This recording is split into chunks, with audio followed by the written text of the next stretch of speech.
Oh ya, cuti 18-19. You tak happy ke? 18-19 cuti. Kita masih kena kerja kan. So no difference for us. But good for the voters. Yeah, so that they can go back home and vote. Boleh balik. Jadi terima kasih lah. Cuma 18-19 tu perlu dimanfaatkan sepenuhnya. Yes. Ada khabar baru beberapa jam meteorologi memberikan gambaran katanya Kelantan, Terengganu akan ribut petir daripada pagi. Saya tengok tadi Selangor, KL selepas tengah hari onwards akan ribut. Thunderstorm katanya. Jadi hopefully everyone is safe, drive safely and take care against the weather. Apa yang penting untuk kita faham dalam konteks laporan meteorologi ini adalah dia semakin tepat accuracy-nya dalam tempoh 3 hari. Yes. So kita masih ada 5 hari sekarang ni. Jadi kita tunggu perkhabaran kerana sehari sebelum tu memang akan ada ribut petir pada hari Jumaat. Jadi kita risau juga. Semalam kita tak sempat review semasa kita tengah show Presiden 9 Putrajaya. Putrajaya banjir. Ya, semalam. Jadi Presiden 11, Presiden 9 yang mana dari segi townshipnya Putrajaya tak sepatutnya banjir. Dia bertahan untuk 200 tahun sebab dia ada retention pond. Bercakap soal sepatutnya ni, apa yang patut, apa yang tak patut. Cuma benda ini kalau berlaku dalam tempoh begini tend to be political lah, Johnson. Yes. But I mean, it's also because they chose to have these elections at this time. Right? I mean, it's not that we want to politicize the weather. Some people say it's act of God. Yes, memang. But this act of God was helped by human beings by cutting down trees and deforestation, isn't it? Ya, itu antara bahan yang sudah pun dimasukkan dalam manifesto. Sebab hari ini ada soal alam sekitar, ada berapa. Jadi, itu mungkin apakah soal banjir, soal cuaca ni semua akan beri kesan kepada undi. Itu kita belum tahu lagi. Masih banyak pollster sedang membaca. So, Johnson, hari ni kita bincang tentang apa? Johnson ada topik nak bincang. News of the day. Okay. Well, usually I just pick one. The one that really catches my eye. So, there is Mr. Zaid Ibrahim who says, alternatives not credible. So come home to BN, Zaid tells Malaysians. I still remember the time when he jumped to PKR. I was a member of PKR then. Wow, he was, big shot. How many parties are you a member of? Itu pakai PSM, PKR. PRM. PRM bergabung dengan PKR. PKR. So let's make it clear. I never jumped. So which party are you now? Now you are here on Malaysia 360. None. Kosong. I am neutral and independent. Kita check. Check. Okay. Anyway, so I mean, especially when the U-turn, he was attacking Najib last time, if I'm not mistaken, about 1 MDB, and then suddenly he's a lawyer. Now he's telling everybody, come home to BN. Wow. I mean, to me, that's just mind-boggling. Right. What do you think? Well, to me, sepatutnya media tak beri ruang kepada orang macam ini. Tapi bila kita beri ruang, dia jadi material lah. So kalau kita ignore, and he will go away. You wanted to invite him on our show. We can. Okay, Alif. Okay dah. Kita dah ada tetamu. Kita harap Datuk Zaid Ibrahim bersetuju untuk datang. Tapi dia tahulah bila kita cakap macam ni, dia dah ready sebab kita nak grill dia. Why don't we invite him and RPK to come together and then we have a special RPK, okay. Bergantung sama ada dia bersetuju atau tidak. Ya, boleh saja. Siapa yang studi. Bahkan kami menawarkan yang sama. Kita konsisten, Johnson. Yes. Ada yang kata, kenapa ambil pembangkang bebas. Masalahnya, yang the powers that be tak nak datang. Ya, BN dan BN tak mau datang. Pejuang datang. Oh ya, steady lah. Tapi dia pun opposition juga. Itu cabarannya lah bila kita buat show macam ni. Apapun, hari ni kita nak beri ruang untuk kita melihat semula beberapa tuntutan rakyat dan ada juga sebelum ini ada satu kumpulan MTEM dan rakan-rakan sekutu NGO-nya menuntut 9 perkara. Dan selepas manifesto dibentangkan, mana letak duduknya 9 perkara ini? Okay, to be honest, so don't expect a lot of intelligent questions out of me. I'm not that familiar with CPTPP. Okay. So today we have Pak Lan, AZLAN AWANG adalah Felo MTEM, Felo Majlis Tindakan Ekonomi Malaysia. Pak Lan, terima kasih datang. Sama-sama. Pleasure. Susah sikit nak cari lift. Memang kami sengaja merahsiakan studio kami di mana supaya tidak diganggu. Shall we invite our other guests as well? Silakan. So this is to me a very special guest because this guest does not represent any organization. He is just a Malaysian citizen. Saudara Imraz Iqbal. Imraz, selamat datang. Welcome. Thank you. Assalamualaikum and good evening to all of you. Ya, terima kasih. Jadi kita mulakan dengan Pak Lan dulu. Pak Lan. Ya. Ya, lebih familiar dengan Pak Lan lah dan Encik Azlan pun biasa dipanggil. Silakan Pak Lan. Pak Lan, okey. Concern paling immediate adalah CPTPP yang kita dah ratify, katanya 29 akan efektif. Yes. Dan itu sudah pun disuarakan oleh banyak pihak termasuk NGO-NGO yang MTEM. Tapi tidak ada manifesto, tidak ada pihak pun yang buat masa ini berani untuk declare bahawa akan melihat semua. It's not included in any of the manifestos. How do you respond to this? Ya, pertamanya I think the announcement that the government have issued the instrument of ratification was made, I think, a day before the nomination. Parlimen dibubarkan. Dissolution. So Parlimen dibubarkan kata Rabu, I think Tuesday itu Minister Azmin announced it. So there was no discussion in the Parliament. Technically memang cabinet can the executive have the power to ratify and to sign treaties and whatnot. Tinggal lagi dari segi moral dan ethicalnya, there should have been a discussion. There should have been some debate, some clarification what it entails and whatnot. So effectively that we have kita dah issue the instrument of ratification on the 29th of September. 60 days later it will be effective. Maknanya Malaysia akan berada di bawah kawalan regulation ataupun provisions di bawah CPTPP 29 November ini. Okay. Jadi kalau kita anggapkan bahawa CPTPP ini akan menjejaskan a lot of our ability to self-rule and self-determine. In other words, our sovereignty. Our sovereignty will be affected by the 29th of November ni. Kita akan berada di dalam satu era di mana there is an element of penjajahan. Audience kita ramai yang mungkin tak aware tentang CPTPP dan apa kesannya kepada Malaysia. CPTPP ni dulu dia dipanggil TPPA, Trans-Pacific Partnership Agreement. Yes. Right? It was negotiated daripada 2012, 2013 lagi. I think it was signed first round as TPPA with the US, the 12 countries. Lepas tu Trump came in, Trump withdraw from TPPA. Then they renegotiated, not really negotiated the term, the content of the agreement is exactly the same, except for about 22 provisions was suspended. Was not even taken out, it was called suspended, right? Because the US is out. Because those apparently was supposed to be the US requirement lah. Jadi CPTPP is TPPA, dia adalah satu perjanjian perdagangan bebas ataupun free trade agreement. Right? Now free trade agreement biasanya is can be bilateral or can be in this case is plurilateral. It's not exactly multilateral. Multilateral would be something like the WTO itself or United Nations. Both countries are involved. Ini involved sekarang ni CPTPP consists of about 11 negara sahaja. 11 countries. I think if I can list them, basically Australia, New Zealand, Brunei, Singapore, Vietnam, Malaysia, Japan, and on the other side is Canada, Mexico, Peru, Chile. So US tak ada. US is out now. Okay. So it was TPPA with US. Now it's CPTPP. Without so US, they renamed the TPPA with CPTP, including the term comprehensive and progressive. Right. It is very comprehensive, very extensive coverage on all our regulation, tapi tidak progressive. Okay, Pak Lan, just so that we can get to this point for voters, right? How does this affect the ordinary voter, and why should this influence their decision when they go to the ballot box? I think yang paling mustahak sekali adalah CPTPP ni akan, sebagaimana saya katakan tadi, bukan sebenarnya agenda sepatutnya agenda sebuah negara lah. Kita banyak masalah. Kalau dari segi dunia pun kita banyak masalah. We have a lot of other problems, not just trade and globalization and whatnot. Jadi sepatutnya kita fokus dan kita tidak commit sesuatu perjanjian yang mana akan mengekang kita punya ruang dasar kita, our trade our policy space, right?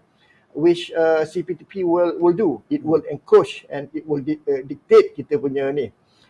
It is. Can you give a specific example how it will restrict Malaysian trade or Malaysian businesses when this comes into force? Okay, basically kalau it is a process of deregulating kita punya Opening up the legislative market, punya environment, right? Contohnya katakan kita nak menyelesaikan masalah ayam. Okay. Masalah ayam, right? Masalah ayam tu banyak faktornya, tapi one of the main reason is the duck. Dia punya animal feed tu, the poultry feed tu kan. Now feed tu kalau kita nak be a bit more self-reliant, right, self-sufficient, kita kena tanam jagung. Right. Kita kena ada plantation, Yes. kita ada and then process nak buat meal kan. Okay. Now di situ saja kita tak boleh lagi, kalau dengan CPTPP ni, right, kita tidak boleh lagi melindung atau protect our domestic industry. Right. Whatsoever. There will be 100% liberalization. Right. 100% liberalization maknanya jagung ke apa ke tak boleh dilindung. Yeah. Maknanya kalau jagung tak boleh tanam, tapi kita tak boleh protect dari segi tarif ataupun dari segi kota. From an Maknanya dasar nak kawal harga tu dengan ada kita punya own source of jagung pun tak boleh lah. Satu lagi yang example, maknanya akan gagal lah kita punya usaha tu nak kawal harga ayam dan be self-sufficient in animal So feed. that means our farmers might be under threat lah. If we Farmers can get imports that are cheaper than what our farmers can produce, then our farmers habis. Kita boleh tanam jagung, dia ada corn plantation, tapi macam example di Mexico, when they signed the NAFTA in 1996, thereabout 94, 96, right? All the Mexican farmers, because NAFTA was basically Mexico, Canada, and US, right? All the corn farmers went bust because of the dumping effect of the US corn, US and US oversupply. There's no, we cannot allow, CPTPP will not allow us to impose any tariff whatsoever. It will be 100% open. tariff. Understood. Shall we bring in Imraz? Imraz, now many of our guests before this, we've asked them and we've prodded them. Yes, we've spoken about democracy and reforms and all that. But at the end of the day, everybody agrees it's bread and butter issues, cost of living, and employment and things like that will determine how people vote. So from what you've heard about CPTPP, do you have any thoughts on that in terms of either how it affects our cost of living or even from your perspective, whatever it may be? Okay, now, first thing that needs to be said, if you notice anywhere in the world and throughout history of governments, every time when people suffer, people don't have enough food on the table, they can't even make ends meet, or their security is threatened, people may even go to the streets, and normally that is when governments change. The people punishes the government when life becomes difficult. So therefore, when we're looking at changing of governments, it is very right and conducive when people are in trouble, people don't have enough to eat, they don't have jobs, their business go bungkus. These are the time when people desire change.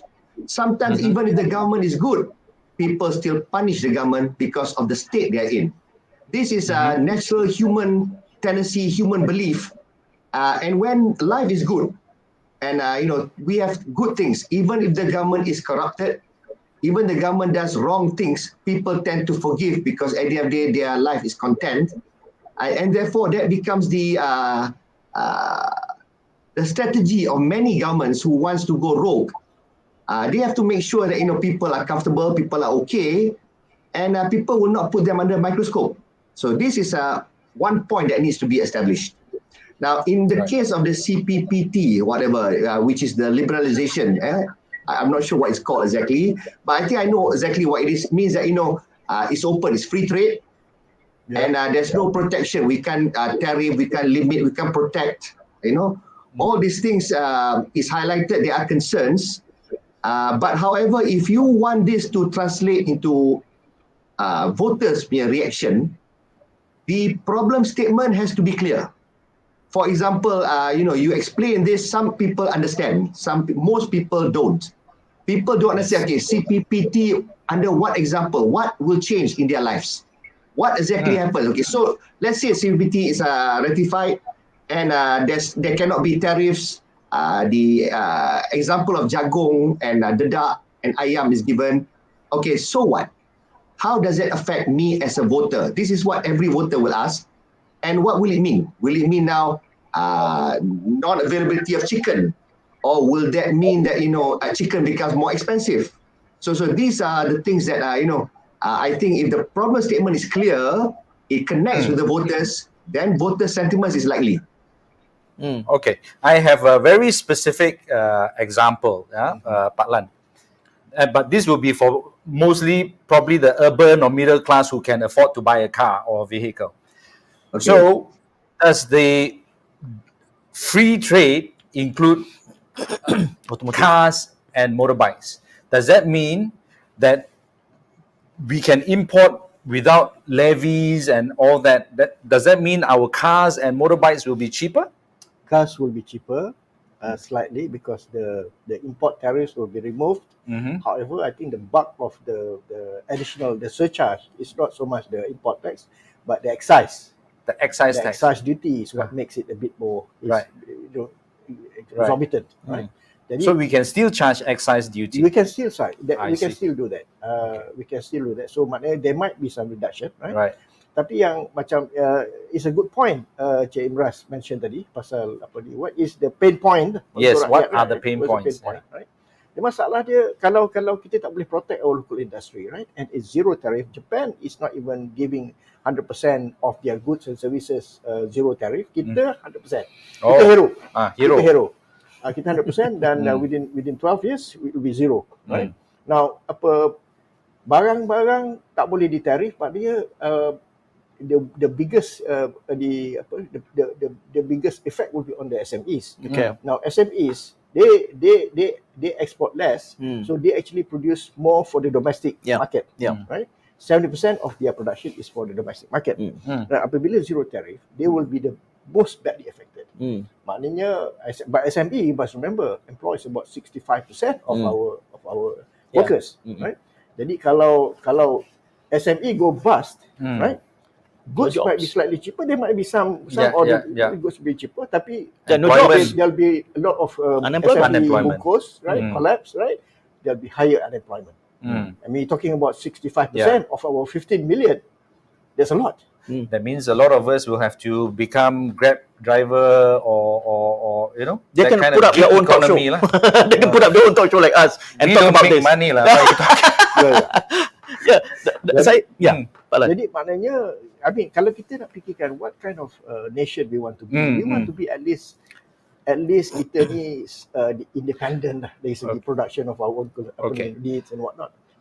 Pak Lan, I want to seize on the earlier point you made. Actually, the content of CPTPP is one thing, but the way it was ratified without the public knowing, right? I think that's a problem. I would like to invite Imraz to comment on this because I know that you've got a lot of opinions about how the government does things. Do you think the government, any government for that matter, should have ratified an agreement with such significant impact on local businesses without any public consultation? I believe the intention of the government,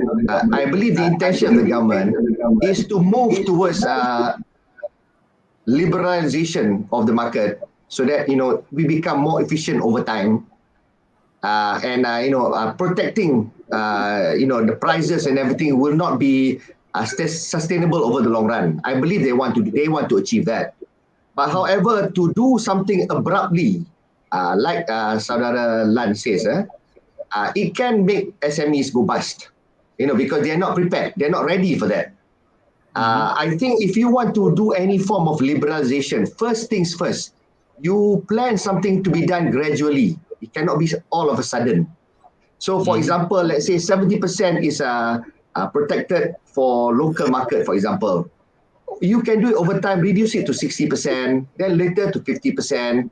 Then people will switch into more efficient industries. There will be better use of resources.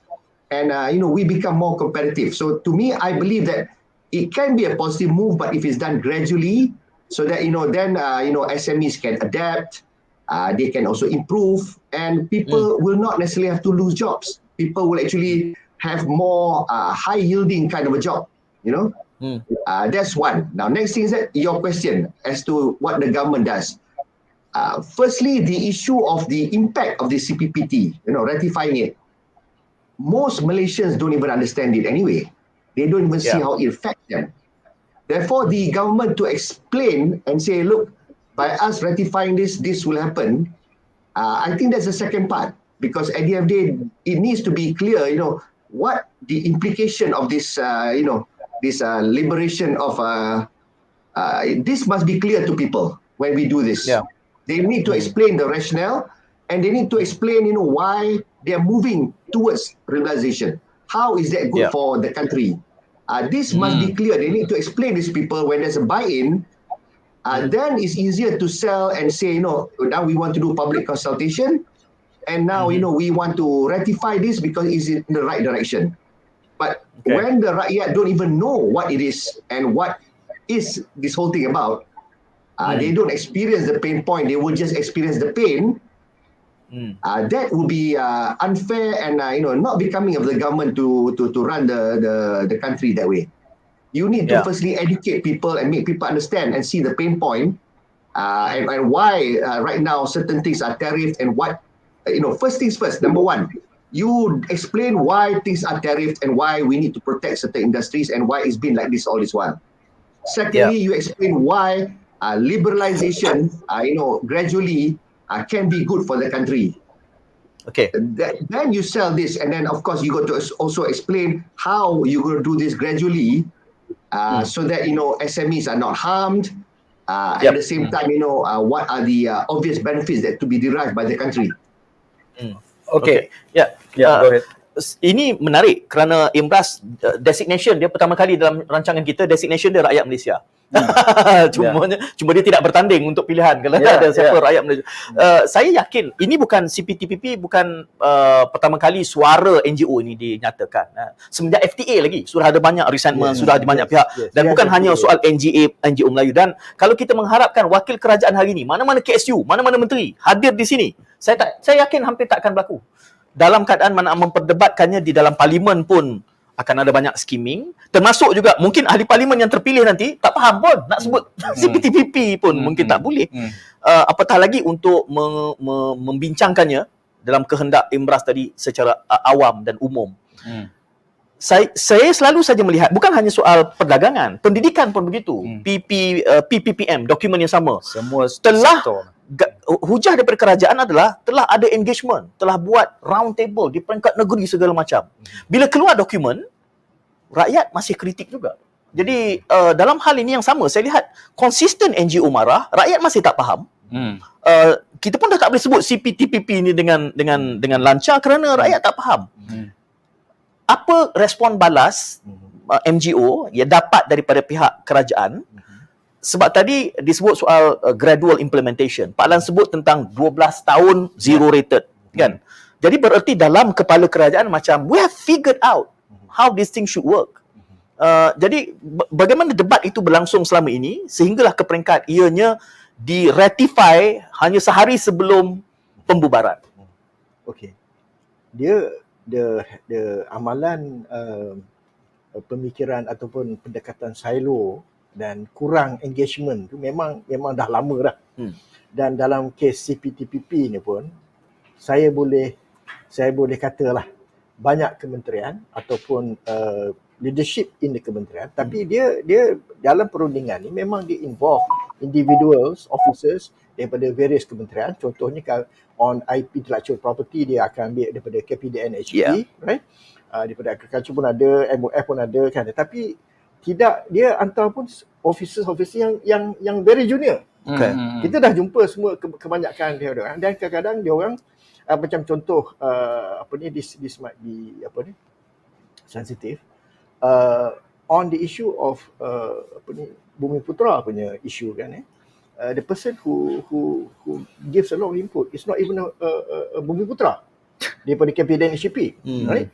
Jadi maknanya, jadi kalau there was more engagement dan and engagement with katakan Dewan dan MTEM berlaku actually only in July August, right? This year? July August, yeah. Actually they were started in March, right? And then before we put up a lot of questions and queries, right? Lepas tu just the day before a few days before the cost of benefit analysis was published, right? That was it was July 25th. Only then they replied. Jadi kita pun rebutted, they never responded. Okay. Our queries on the cost and benefit analysis also was not responded to, right? Alih-alih lepas MTEM sahaja NGO yang concern ni ada yang lain. Basically kita buat our own engagement with others, I mean more clarification to others, but the channel for discussion between INTI is basically MTEM dan Dewan. Okay. Dewan Perniagaan Melayu. Jadi amalan silo ni kan right? Saya rasa maknanya macam isu yang kata di education, pendidikan pun sama. CPTP sama juga. Banyak I think MP pun tak jelas, KSU MP pun tak faham, jelas, KSU pun tak tahu.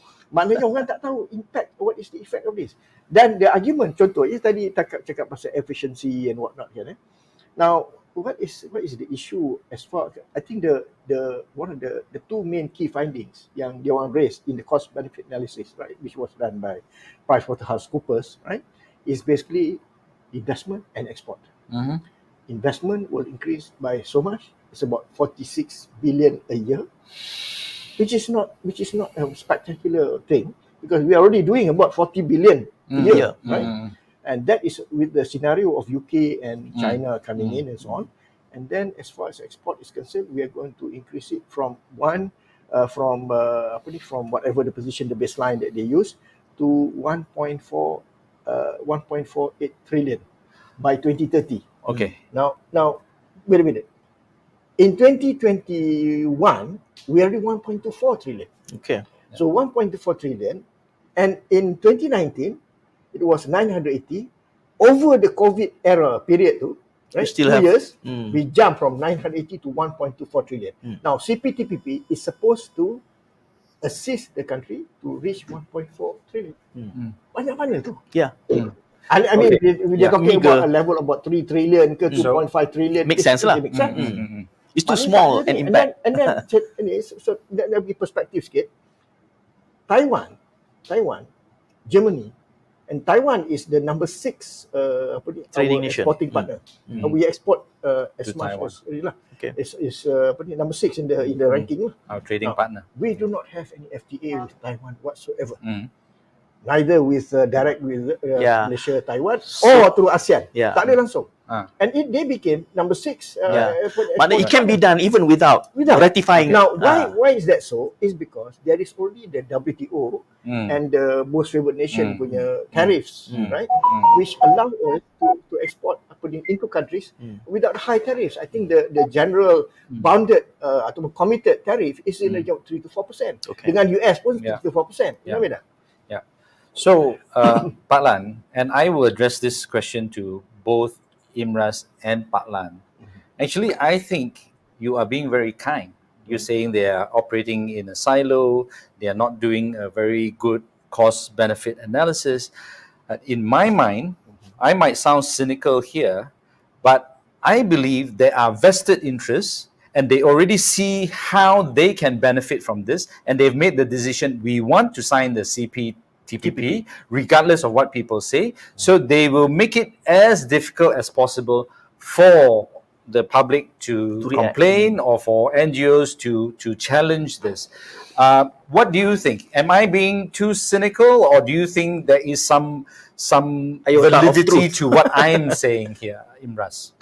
Now, the thing is, anyone can have any speculation. It could be right, it could be wrong.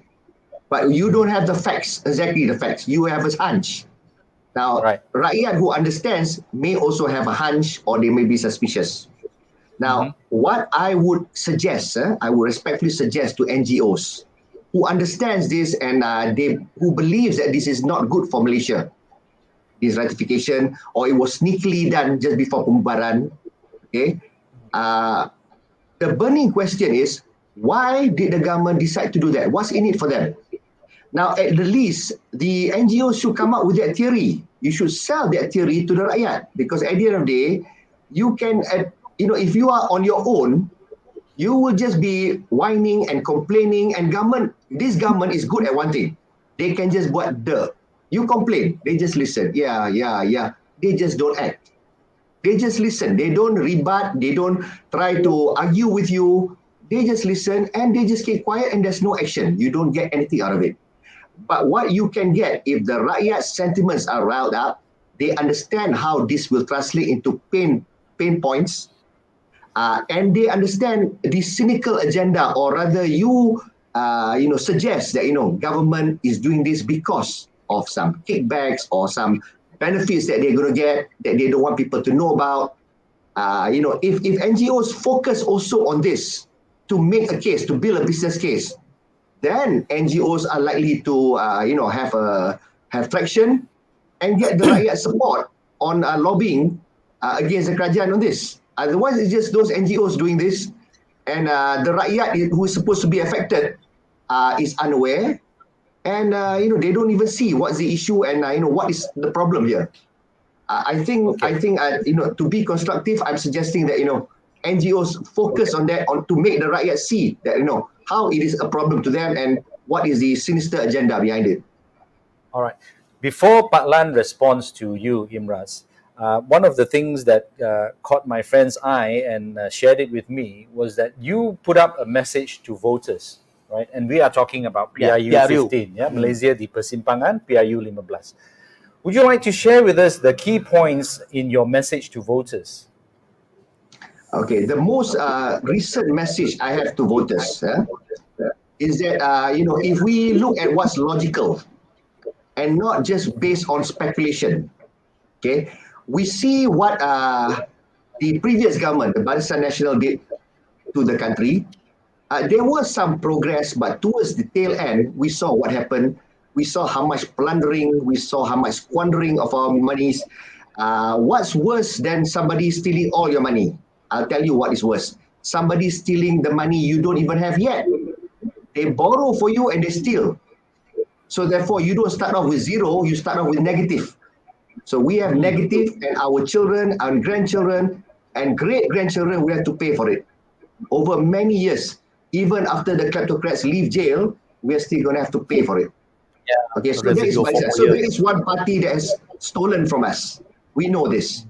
Okay, now there is also this third force, so-called the Perikatan Nasional Party. These pose themselves as reformists, that they're against the kleptocrat. Now they say that the government is corrupted, DN is corrupted. But who was it that enjoined them and defected and betrayed the mandate of the rakyat and formed government with them, that allowed them to further abuse? And now evidence comes out that even they also abused. They also indulged in corruption, and that's yet to be proven, but the theories and the stories come out. So at the end of the day, it's a matter of convenience. PN is about convenience. If they can be in power with someone that is corrupt, they will do so. If they can't, then they sing a different song and say, they're corrupt, we cannot be with them. And they want to again try to gain the favor of the rakyat. So rakyat who are discerning should understand what Perikatan Nasional is. It is a no-brainer to know what Barisan Nasional is. Pejuang is insignificant, neither here nor there. What they can do, they should at least lend support to someone lah. Even if you want to support the kleptocrats, at least lend support. You want to be a solo hero, and you don't even get support. I think it's pathetic. That is not a nice way to end for our 90-year-old premier dua kali. He should end with glory and with some grace. Okay.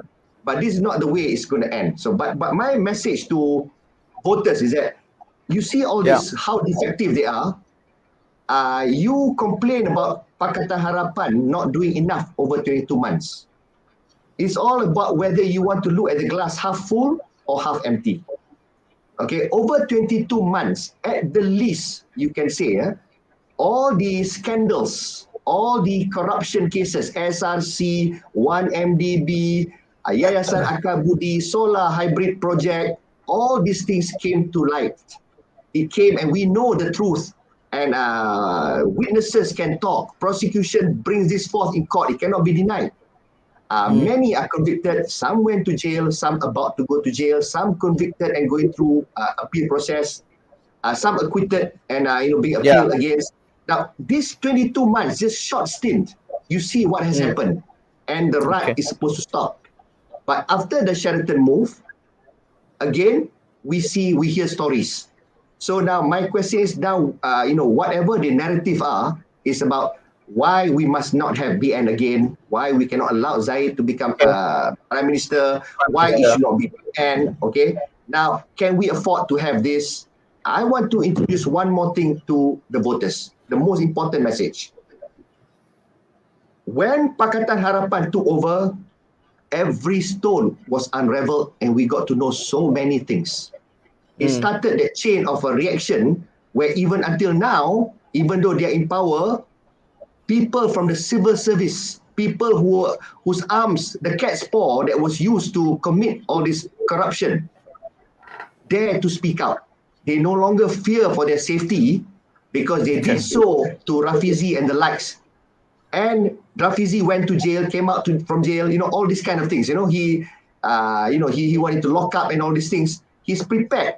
People like him is selfless. And it came to fruition. The crook is in jail now.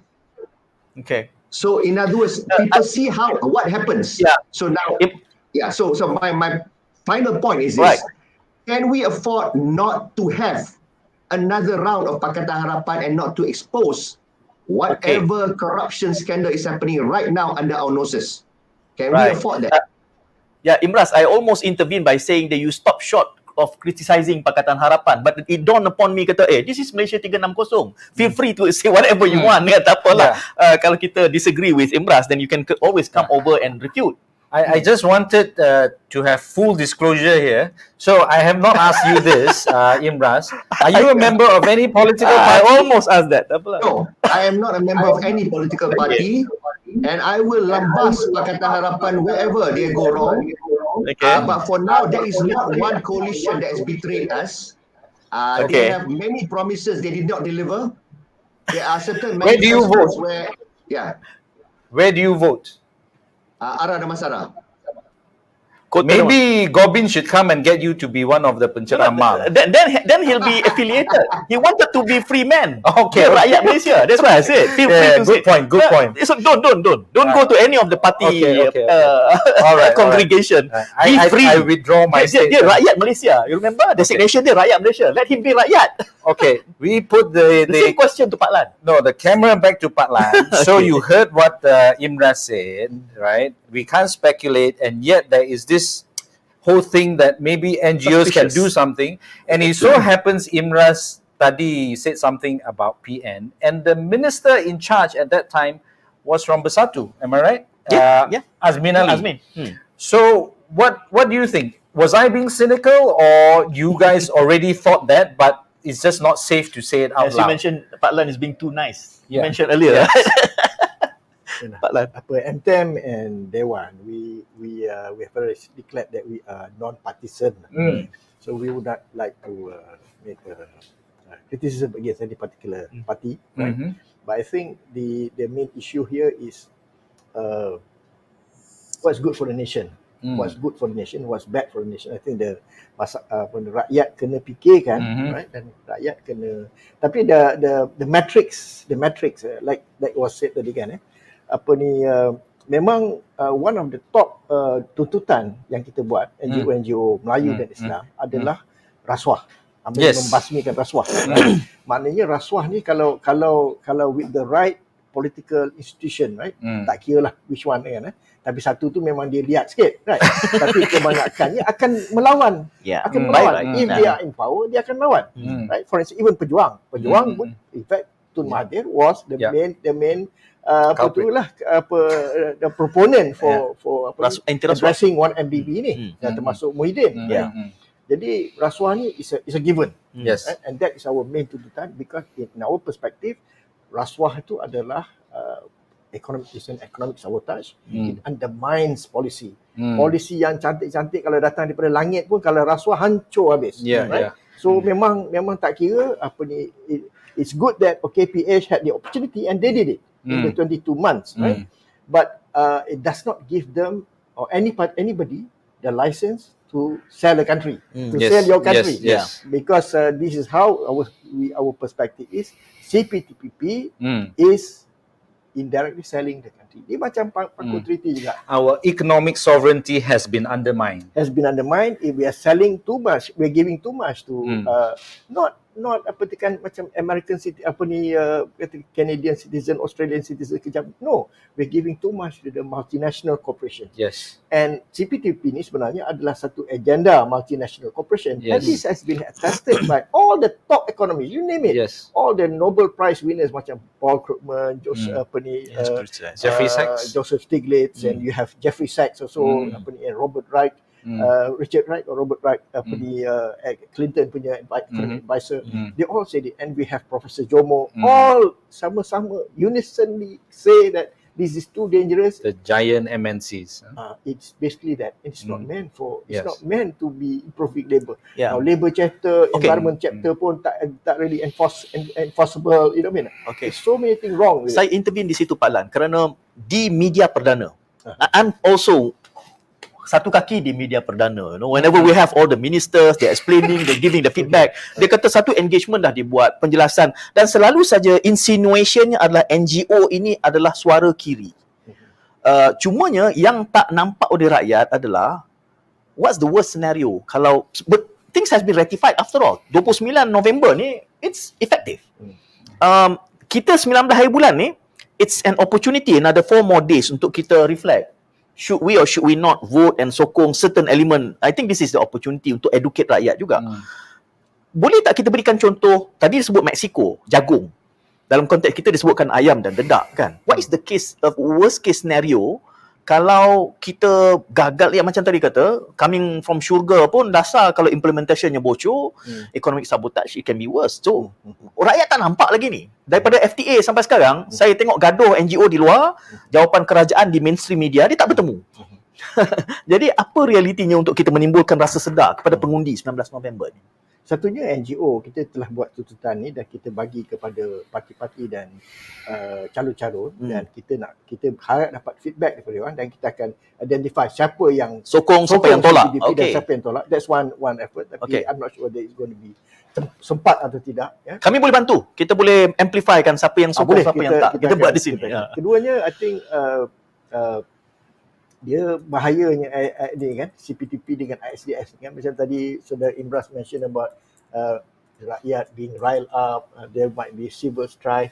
Can you believe it? ISDS ni ataupun CPTPP ni di dalam chapter investment dan bawah ISDS provision, right? We cannot even do a civil strife. We cannot do demonstration. Kalau satu demonstration macam kita nampak di negara-negara yang berjuta-juta and then melumpuhkan ekonomi, itu pun kita kena sue. Apabila dah reda nanti, does that make sense to a PRM member? I mean, the extent of subjugation that we will be subject to will be that we cannot even afford to have civil strife. So you see, again, I have to highlight the fact that I have a legal background, and this, we're talking about public international law. There are monist countries and there are dualist countries. The monist country means whatever the government signs, ratifies, immediately it becomes law even within the country, right? A dualist country, if the government ratifies something, the legislature, Dewan Rakyat or parliament still needs to create the law to make it law in Malaysia. But is Malaysia monoist or dualist? It should be dualist. Okay. But from what you have said, it sounds like it's automatic. So it's moved us towards a monist type of, system. Now, coming back to your question, I think it is far too late. People cannot even understand what is CPTPP, and to make them riled up, like what Imraz was saying, is going to take time. You need to break it down into, like, hey, you may not even have anything to eat tomorrow, but they cannot see it. What does these 5 letters CPTPP got to do with me not having enough to eat? So this requires a certain campaign, and I think how many more days do we have? 4 more days is not going to be enough. Oh, of course.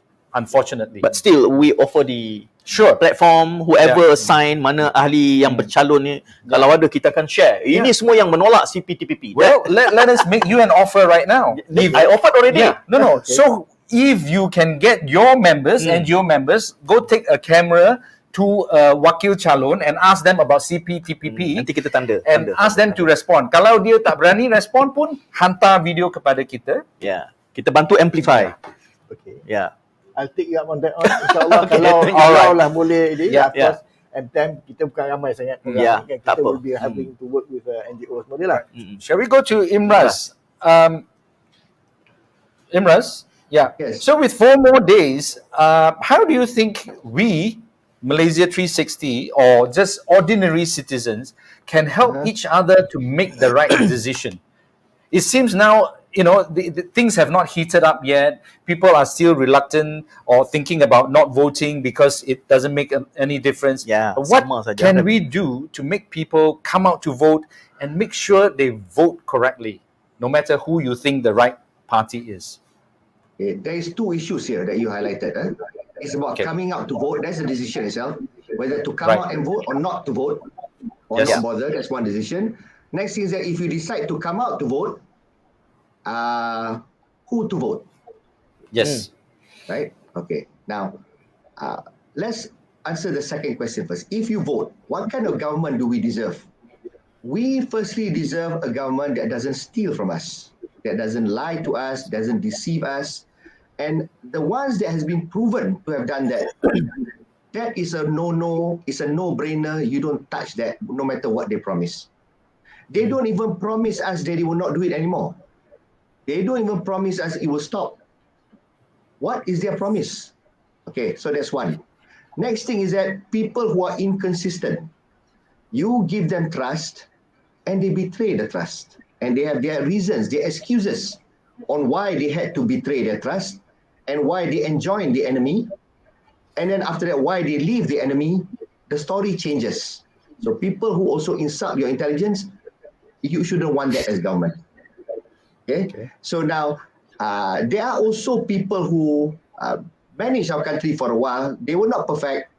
There are promises they didn't fulfill. They also fall short in certain areas. But all in, what is the net benefit? Did they do good? Did we improve? Were things improved or it became worse? Look at that. And if somebody has not lied to me, has not played me out, I have no reason to not trust. There is no guarantee those people will not play us out. We don't know this. Yeah. But people who have, you stay away from. So you can't always find Mr. Right, but you can stay away from Mr. Wrong. Yeah. So this is one. This is one. This is one point that I want Malaysians to understand, and to be logical in your thinking, because at the end of the day we are choosing who to manage our country, and why you must come out to vote. You can say I'm not interested in politics. Politics is not for me. I don't care. Now you may not be interested in politics, or you're not concerned about politics. But politics decides on your life, on your family's life, on how we live. So whether you like it or not, the politics will determine how long you live even. And if you don't vote, if you don't go out and have your say, you are letting others to have your own say. Others to say for you. And you can't complain later on if people choose something that is not good for the country. Okay. So this is my message. Saya suka tagline tadi. You can't always find Mr. Right, but you can do away with Mr. Wrong. Yes. Nak pinjam tu harapnya tidak di-trademarkkan. Kita akan gunakan nanti. Terima kasih. Saya nak ucap terima kasih kepada Pak Lan. Terima kasih kepada Imraz juga. Dan tidak hanya berterima kasih, if you feel like coming back, kita ada 4 hari lagi ni. Let's do something. Johnson dia dah janji sekali dia tak akan tidur sampai 18 hari bulan.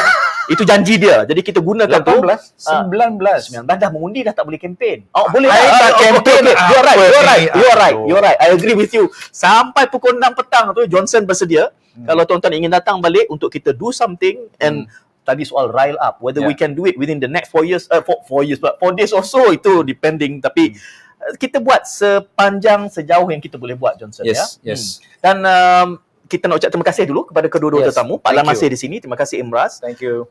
Johnson terlebih awal sempat menemu bual James Chin sekali lagi, kita punya resident panel, dan mengulas beberapa pollster, beberapa survey yang latest katanya bertentangan. You want to say something? No, it was not bertentangan. Actually, both polls indicated quite strongly, but one more reliably than the other, that PH is leading this two-horse race. You don't do this you tak ada discussion awal dengan Imraz ya? Somehow line argument sama. I didn't even listen to the clip that my friend sent to me, but I just believe, because I saw that he was very vocal during the COVID time. Okay, this is the right kind of person we want on our show.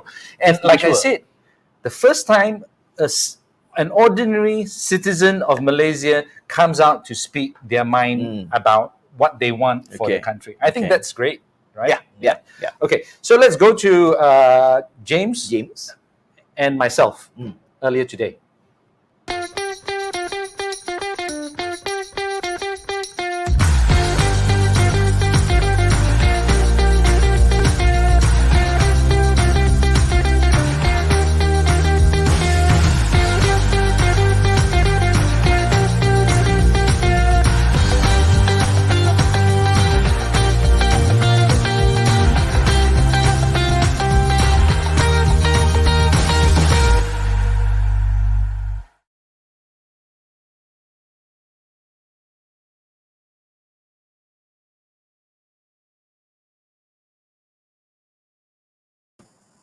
No.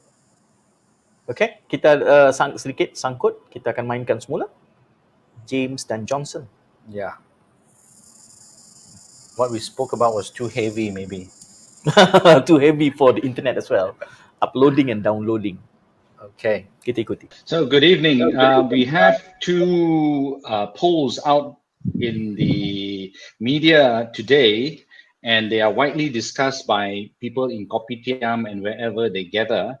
One is by Endeavour, and the other is Merdeka Center, and we are very happy to have again our resident political analyst, Professor James Chin, to talk more about it. Prof, can we have your comments, please, on these two polls? Good evening. Thank you very much, Johnson. So it's quite interesting that talking to my friends and the wider community, a lot of people are talking about these two polls. The first one is poll done by an outfit called Endeavour MGC Research Center. Now, this one is very interesting because this one doesn't give an exact figure. It gives a very, very wide range. Of course, the other interesting part is that in fact, all my friends have never heard of this research center before. Even myself, I've never heard of it before. But anyway, they have come up with a report, and they says that Pakatan Harapan will end up with between 67 to 82 seats. So you can see the range is very wide.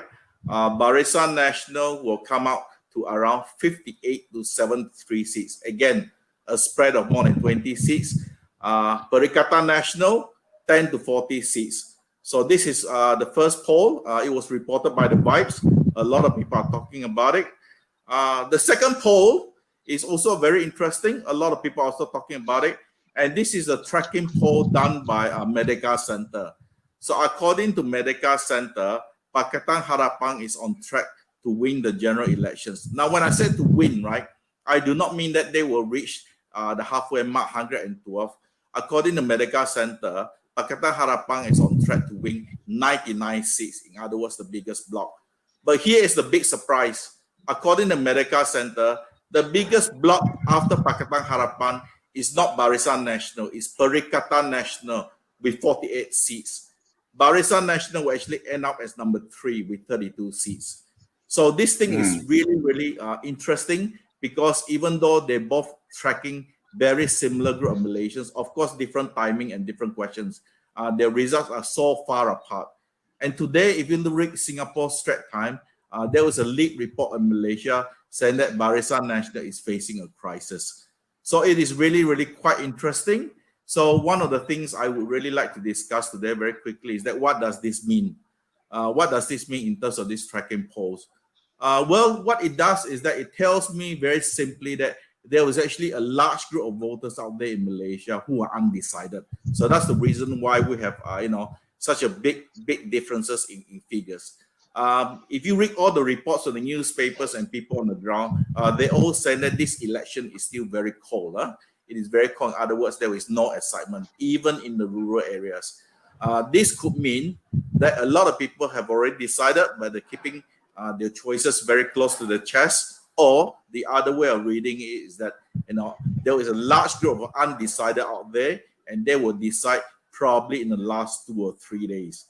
This is especially true for the Undi 18 voters. These young people, many people have tried to reach out to them, and so far there have been very, very little reception from the younger people about all the actions taken by the political party to try to reach out to them. I see. Okay. I think one particular poll, I think it was the Merdeka Center one that showed who is the preferred prime minister. If we could have that graphic shown as well, and let's see what it looks like. So in terms of the preferred ruling government and the preferred prime minister poll, what is interesting is that according to Merdeka Center, Pakatan Harapan is way ahead in terms of the preferred next government. Pakatan Harapan is sitting at 35, Perikatan is sitting at only 22. Perikatan actually polls higher by 1% against Barisan Nasional at 21%. Now, people are getting very excited and said that it's actually Pakatan that is preferred, but you need to look at the real number. The real number is the don't know or those who refuse to answer. That is a significant 22%. So I would suspect that number is actually higher because people would choose one of the other three just to keep the people who interview them happy. But I suspect that number will probably go up to 30% if they will ask about that choice first. Now, in terms of the preferred prime minister, again, Anwar Ibrahim is on top from Pakatan Harapan at 30%, but Muhyiddin Yassin is very, very close by at 24%. The one that is way behind is actually the incumbent Prime Minister, Ismail Sabri Yaakob. But again, the most interesting figure is actually the don't know or those who refuse to answer at 1/3. Again, I think that's undercounting. I think the figure is a lot higher. So basically, the bottom line is that this election is really up for grabs. In terms of the actual people fighting on the ground, I would argue that it's a two-legged horse race. It's really between Pakatan and Barisan Nasional. I don't think the survey results of Perikatan is true. What is true based on my own survey and my own observation is that in terms of Perikatan Nasional, the party that's really making a headway is actually PAS. So that's the reason why I joke with my friends, including you, Johnson, that Perikatan Nasional should really drop their dark blue color and change the color to green, because PAS is really the engine of growth in Perikatan Nasional. Right. So if I understand you correctly, what you're saying is the undecided voters will, in the end, decide who really wins and by how big a margin, because right now they say they are undecided, and not only that, they are undercounted in the polls because a lot of people are just giving one or answer or another just to keep the pollsters happy. Okay, so moving on, I am very keen to know, because this kind of polls being published will have an effect on people, right? Whether they think, oh wow, this party is ahead, so I don't need to go out to vote, or they think, I don't want this party to win, I want them to win, then they will change their mind, change their mind along the way. So do you think that will have a negative impact on any of the coalitions in particular? Look, studies done obviously suggest that yes, it will affect people, but the key to this is that how credible are the polls? If the poll is done by a credible group, then people take it seriously. But as I said, the first poll that we spoke about, the Endeavour poll, right? Everybody I've spoken to have actually never heard of this company before. So most people, I suspect, will not take that poll seriously. And also the answers they gave, the large range of numbers in terms of the seats, I think a lot of people will regard that poll as probably not very accurate. So I think in terms of Merdeka Center, people take it more seriously. But generally speaking, I think in the Malaysian context, the poll thing really doesn't affect the people in the rural areas as much as they affect the voters in the urban areas. But my takeaway from this is what I said at the start of this series of programs. It is really about the turnout figure. If the turnout is very high, especially among the new voters, the so-called undi 18 and the automatic registered voters, then that will benefit Pakatan Harapan. If the turnout is low, it will probably benefit Barisan Nasional. But what is certain is that the last 2 or 3 days, coming Wednesday, Thursday, and Friday, I guarantee you all the coalitions will be throwing everything they have into the campaign, including the kitchen sink, because they really have to drive the voters. So you can see, right, all the major coalitions are currently in the midst of organizing massive rallies just 1 or 2 days before polling. So basically, I think they also understand their reading is very similar to my reading, which is there's a large group of undecided out there. We have to show them last minute push that you have to support us because we can form the government. Because I think at the end of the day, most people believe, at least on the peninsula side, none of the coalition will have enough seats to form a government. And you know, right, there's always a segment of the community in Peninsular Malaysia said that we should not rely on the jokers in Sabah and Sarawak because they can't be trusted. So thank you to Prof. James Chin for joining us today and giving his comments and thoughts about the 2 polls by Endeavour and Merdeka Center. Thank you very much, Prof. We'll see you again. Jadi pihak yang undecided ni masih besar dan kalau undecided 28%, 30% ini memihak sebulat suara kepada mana-mana, dia boleh mengubah lagi. Yes. Cuma saya nak kaitkan itu juga dengan laporan cuaca saya sebut di awal tadi. Sebab ini juga akan beri kesan kepada keinginan apatah lagi yang undecided. Kalau hardcore penyokong tu memang hujan banjir pun silap dia naik sampan. Tapi kalau hujan ribut saja, saya rasa yang undecided ni tak turun. Yeah. So, well, I mean, and also the government, or rather the caretaker government, has said that they might even call off the elections if things get really bad. Wow. I think what they're really looking at is reports from the ground, whether they are going to lose big. If they are going to lose big, then they'll call it off and use the weather as an excuse. Itu yang saya timbulkan dalam siaran kita beberapa hari yang lepas. Saya kata ia boleh menjadi manipulatif. Kan dengan gambar kita akan kalah, so kita berbahaya dan bermasalah kepada demokrasi kita kerana dalam keadaan kita tidak ada, kita berdepan dengan trust deficit kepada banyak entiti termasuk kepada SPR, SPRM. Jadi kalau itu berlaku dan dilakukan, wow, there could be chaos. People would be up in arms and come out to riot even. I don't know. I certainly hope that doesn't happen. But, saya masih harap ada rasa tanggungjawab kepada the powers that be dan sesiapa saja yang berada di kedudukan itu untuk membuat keputusan yang betul dalam keadaan ketidaktentuan. Saya teringat dalam perbincangan soalan kedua terakhir Johnson tadi sebenarnya sangat pertinent, sejauh mana pollster ini memberikan kesan kepada sikap pengundi. Ada kesan ataupun tidak. James mengatakan tadi kepada penduduk bandar mungkin, tetapi luar bandar mungkin tidak. Saya sebelum naik ke studio hari ini, saya mendengar BFM ada perbincangan dengan seorang data scientist yang menarik tentang bagaimana credibility. Sebab semakin banyak ni ada laporan yang bertentangan. Sebelum ni kita tunjuk Ilham dan Merdeka, dapatan mereka walaupun hampir sama tapi keputusannya tak sama. Satu PH, satu BN. Saya sebut ini kerana saya rasa ada penonton kita yang mungkin Data Pagar menganggap ini Malaysia 360 ni memihak. Ini bukan soal memihak atau tidak, ini soal kebijaksanaan kita membentuk sikap berdasarkan maklumat-maklumat yang terhad yang kita miliki. Yes, I think one of the key things that we want to do is to give as much information to the people of Malaysia as possible so that you can make an informed decision. Betul. Jadi kerana itu juga kita tak tahu pun Imraz tadi sikap politik dia sehinggalah bila dia articulate dan bercakap dia pro kepada pihak mana-mana. Jadi kalau anda juga ingin hadir atau ingin menawarkan sesiapa calon yang anda sokong hadir, kita pun memerlukan sokongan rakyat juga sebab tak mudah khususnya dalam kalangan calon yang berada di pihak powers that be. Kerana kita faham baggage dan legacy yang mereka perlu pertahankan. Jadi kena drill, siapa nak kan. Tapi kita perlu ada ruang ini.